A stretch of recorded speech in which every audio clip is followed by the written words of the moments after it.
It's the Harmattan season, and the Harmattan has a way of affecting our medicine. So in today's video, I'm going to be talking about those challenges that comes with the Harmattan season, and how you can store your medicines properly, how you can manage with the challenges that comes with Harmattan, whatever Harmattan decides to throw at you, and still remain safe while using your medicines.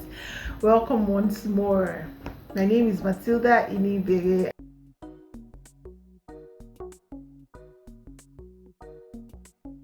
So we'll jump right into it. The first thing is, Harmattan comes with a lot of, temperature changes. Sometimes it is extremely hot. Other times it can be extremely cold. There's this dryness everywhere, and the dust is something I don't even want to talk about. But we're going to be talking about these four different, temperature changes and weather conditions that come with the Harmattan season, what it brings, how you can stay safe and healthy during these periods. So the first thing we're going to be talking about is the heat. Oh god, the heat is crazy, right? Like, just stepping out, the sun can even the sunlight alone can even make you run inside the house again. But what can we do? Everybody needs to be out and about, our different businesses. So the extreme sunlight can affect your medicines if you don't store them properly, because a lot of medicines need to be stored in a cool, dry place. So I'll need you to check your medicines where you're storing it right now. Probably before it was okay there, but right now, because of the excessive sunlight and the heat during this period, please don't store your medicines in your bathroom or in your kitchen. Don't store them where direct sunlight can hit them. Just look around your house. There's definitely a place that is cool and safe and away from your children and persons you do not want having access to your medicines. So that's the first thing. And then another thing is that, right, when you are taking your medicine this period, as you open it, before you pop it into your mouth, check if they are discolored or not the same way it used to be before you take it. So if you discover that they are discolored or they are breaking, know that the heat has already affected it. So please throw it away and do not take it, because it is no longer safe for use. That is for the heat. Now we're going to be talking about the dust. God. First thing the dust can do is it can affect your inhalers, especially for those people that are asthmatic, have respiratory issues, and have been placed on inhalers or nebulizers. I'll put pictures of these two things so that you will know what I'm talking about. So if you are using inhalers, there are people that use theirs every single day, and there are people that use when necessary. Whichever category you fall into, before you use your inhaler during the Harmattan periods, please shake properly to be sure that you still have enough in it.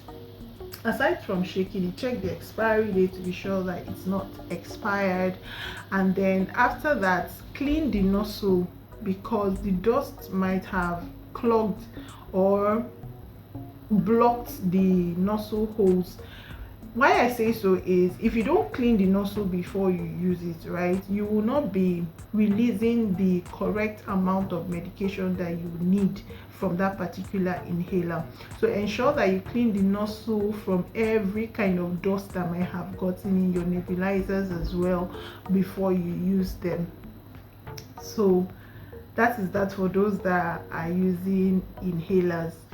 So we're going to be talking about the dryness that comes with Harmattan. It affects a lot of people in different ways, and for some people, the dryness of the Harmattan season would cause their eyes to be dry, and as such they will be prescribed with eye drops. So if you're prescribed with eye drops, before you use your eye drop, right, ensure that when you open it to use, this part that is known as the nozzle, right, where the medicine is being released from into your eye, does not touch any part of your eye. Reason why I say so is if it touches any part of your eye, it could contaminate the medicine. And so when next you decide to use it, you will not be using an eye drop that would help your eye condition better, but you would actually be using a contaminated one that can make the eye conditions worse. Secondly, when you're done using, ensure to close tightly and properly so that it does not get affected by the dust. And then the last thing is, before you even use it, please check the expiry date to be sure that you're not using an expired eye drop. Now that is for the dryness. And then another thing the dryness can do is that it can cause dehydration. You lose a lot of water from your body, so ensure that you're taking a lot of water during this particular period.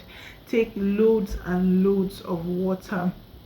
Aside from the natural dehydration that comes with the Harmattan periods, right? For people that take medicines that help them lose water from their body, for example, diuretics that are used in hypertensive patients, you need to take a whole lot more water, because if the Harmattan is,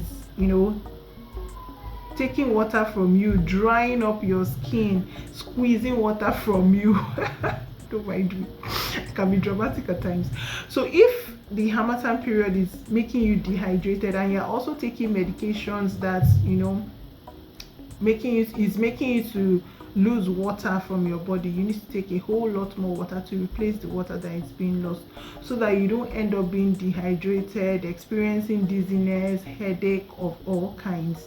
So let's just take note of those things. And then lastly, right, during this period, another way that Harmattan affects other people is that people come down with cold, with flu, with allergies, and as such are placed on medication. So a lot of people will be using more medicines during this period, which is why these tips are actually very, very important for your health and your safety.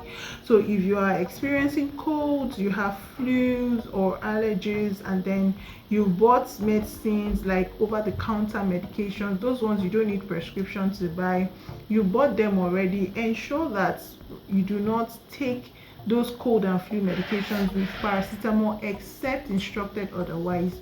Reason why I say so is because most of your cold and your flu medicines already have paracetamol in it. So if you now take paracetamol together with it, you may be overdosing and as well putting your liver at risk. So ensure to discuss with your pharmacist before you use paracetamol together with your cold and flu medicines. Another thing to take note of if you're prescribed with cold and flu medicines or you bought them yourself is that most of the cold and flu medications are very drowsy. It can make you sleepy. So don't use it when you're going to the office, you're doing an active work, you will sleep all through work, which is not going to look good on you. Secondly, if you operate machines where you work, please don't use them, because you may sleep off and be exposed yourself to accidents or even lose your life because of it, right? And then if you're driving, you're the one that drives yourself, you do not have a driver, it's either you do not drive or you do not take the medicines. So don't take drowsy medications when you're driving. Rather, ask your pharmacist for a non-drowsy alternative. There are non-drowsy alternatives, but if none of those things apply to you that I just mentioned, you're not actively working, you do not operate machineries, and you do not drive, then go ahead and take the drowsy alternative. But if not, please opt for the non-drowsy alternative. This is for your own health and for your safety. So with these essential tips, I tell you, Harmattan has got nothing, I mean absolutely nothing on you. If you found these tips helpful, please give this video a thumbs up and subscribe to this channel for more essential healthy tips. And then if you have something you want to add, a question you want to ask, something you'd like me to talk about in the future, please put them in the comments and I'll sure attend to them. Until I come your way again, my name is Matilda Iniwe. Thank you for watching, thank you for engaging, thank you to my new subscribers. It's bye from my end.